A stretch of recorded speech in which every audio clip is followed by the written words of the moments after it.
तर तिकडे धाराशिवमध्ये भाजप नेते शिवसेना हायजॅक करतात असा आरोप आहे। भाजप आमदाराच्या मुलानं शिवसेनेचे एबी फॉर्म वाटलेत। एबी फॉर्म वाटपावरून शिवसैनिक आक्रमक झालेले आहेत। शिवसेना पदाधिकाऱ्यानं राजन साळवींना जाब विचारत असल्याची एक ऑडिओ क्लिप देखील समोर आलेली आहे।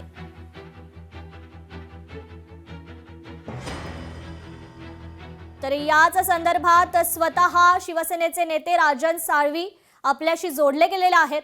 राजनजी, खरं तर एका शिवसैनिकांनी आपल्या समोर हा संताप व्यक्त केलेला आहे। नेमकं काय म्हणणं होतं त्या पदाधिकाऱ्याचं? धाराशिव जिल्ह्यामध्ये शिवसेना भाजपाची युती झाली। युती झाल्यानंतर शिवसेनेचे आम्ही पदाधिकारी, भाजपचे पदाधिकारी असं आम्ही एकत्रपणे बसलो धाराशिवमध्ये आणि कुठच्या जागा शिवसेनेला, कुठच्या जागा भाजपला आता निर्णय झाला आणि त्या ठिकाणी शिवसेनेचे जे उमेदवार आहेत त्यांना एबी फॉर्म आम्ही आमच्या हाताने दिलेले आहेत।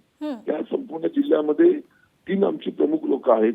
उपनेता म्हणून ज्ञानराज चौगुले आहेत, नंतर अजित पिंगळे म्हणून विधानसभेचे जे आमचे उमेदवार होते ते पाहतं काम तिथलं, आणि मी असं बसून आम्ही ते निर्णय घेतले। आम्ही कुठचे एबी फॉर्म हे आम्ही भाजपच्या पदाधिकाऱ्यांच्या हातामध्ये दिलेले नाहीत किंवा कुठेही अशा तऱ्हेचं गोष्ट घडलेली नाही ही चुकीची माहिती आपल्यापर्यंत सांगितली जाते। आणि गुप्त बैठकीचा प्रश्नच नाही का, शिवसेना भाजपा युती झाल्यामुळे आम्ही जाहीरपणे बैठकीला चर्चेला बसलो होतो। आज विधानसभेचा विचार केला तर त्या विधानसभेला न्याय द्यायचा प्रयत्न आम्ही केलेला आहे। आमच्या शिवसैनिकांच्या भावना आम्ही समजून घेतल्या आणि त्याला समजवण्याचा मी प्रामाणिक प्रयत्न केला। असं कुठेही आम्ही शिवसेना त्यांनी हायजॅक केली असं घडलेलं नाही असं माझं मत या ठिकाणी आहे। जी, निश्चितच राजनजी, धन्यवाद आपण दिलेल्या या प्रतिक्रियेबद्दल।